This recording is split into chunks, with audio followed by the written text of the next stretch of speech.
Bonjour tout le monde, j'espère que vous allez bien. Bienvenue à cette nouvelle chaîne YouTube. J'ai enfin décidé de lancer cette chaîne YouTube afin de partager avec vous du contenu sur la psychologie du sport et de la préparation mentale en français. Bon les gars, ça commence bien, j'ai déjà un problème. Ça fait 30 secondes que la vidéo a commencé et je viens de me rendre compte que mon micro a déconnecté. Et donc du coup, les prochains clips que vous allez voir, le son est pas top, donc ne vous inquiétez pas, c'est juste pour 3 prochains clips. Et puis après ça ira pendant le reste de la vidéo. Désolé.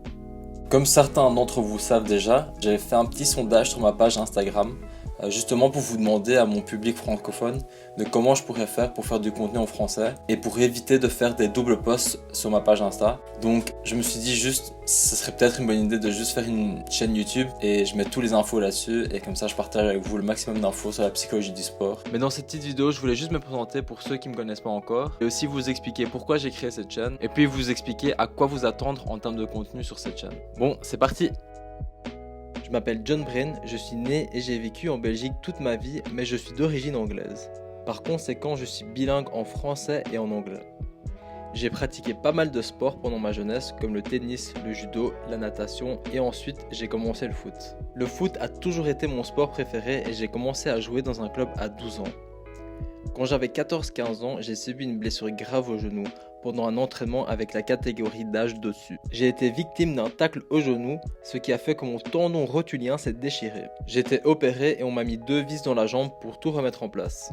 Ensuite, après 1 an, on me les a retirés. Et voici ma belle cicatrice. Franchement, pour être honnête avec vous, je suis hyper heureux d'avoir vécu cette blessure parce que c'est à ce moment-là que j'ai compris l'importance que le mental a dans le sport.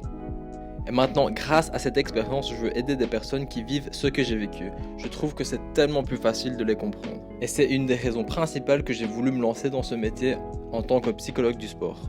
Malgré cette blessure, j'ai su progresser à travers les différentes catégories et à 16 ans, j'ai été sélectionné pour jouer dans une équipe réserve d'une équipe qui était en promotion à l'époque. Ça m'a vraiment permis de jouer avec des joueurs super talentueux qui n'ont pas su percer dans leur ancien club de D1 ou de D2 et qui étaient là pour rebondir et retrouver leur niveau. Ensuite, en 2016, j'ai déménagé au Royaume-Uni pour étudier la psychologie du sport à l'université de Coventry. Je suis resté là-bas 3 ans et je suis actuellement en train de terminer mon année de master en psychologie du sport à l'université de Loughborough. Durant ces années à Coventry, j'ai réussi à acquérir de l'expérience en travaillant dans la science du sport et la psychologie du sport après avoir travaillé dans 2 clubs de football professionnels dans 2 pays différents. D'abord au KRC Genk et puis à Coventry City Football Club, dans leur équipe professionnelle. Dans ces 2 clubs, j'étais responsable de la collecte des données de GPS que les joueurs portaient pendant les entraînements et les matchs afin de les aider de planifier leur future charge d'entraînement. J'ai également aidé avec les mesures de tests de performance physique et tout ce qui touchait à la préparation physique des joueurs. Et à Coventry, j'ai eu la chance de travailler avec leur psychologue du sport. J'ai également eu la chance de contribuer au succès des 2 équipes qui ont remporté leurs championnats respectifs. Les domaines de la psychologie du sport qui m'intéressent le plus sont les blessures sportives et le rôle que joue la psychologie dans l'e-sport.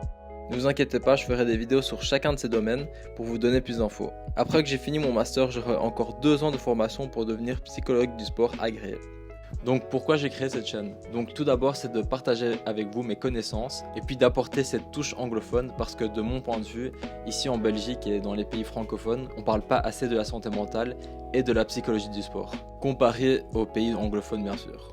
Mais de ce que je vois, ça reste un sujet tabou et un sujet qu'on ne parle pas vraiment dans le sport. Alors que c'est un outil hyper pratique que l'on peut utiliser justement pour améliorer les performances sportives. Deuxième raison pour laquelle j'ai créé cette chaîne, c'est justement de rendre la psychologie du sport un peu fun et intéressant. Et j'espère vous transmettre des infos intéressantes. Puis la troisième raison, c'est justement de vous donner des petits conseils que vous pouvez pratiquer dans votre vie de tous les jours ou dans votre carrière sportive. J'espère que cette vidéo vous a plu et j'espère aussi que vous comprenez un peu plus maintenant de ce qui vous attend vis-à-vis de cette chaîne. Et j'ai vraiment hâte de partager tout ce contenu avec vous. Pour ceux qui ça intéresse, j'ai récemment commencé un podcast en anglais. Donc je laisserai tous les détails dans la barre de description. Et n'hésitez pas à follow le compte sur Instagram. Et bien sûr, si vous avez des propositions de vidéos que je pourrais faire, n'hésitez pas à me faire savoir dans les commentaires. Et surtout, n'hésitez pas de laisser un like et de suivre la chaîne. Ça m'aidera vraiment. Merci beaucoup. Et puis on se voit dans la prochaine vidéo. Merci bien. Ciao, ciao.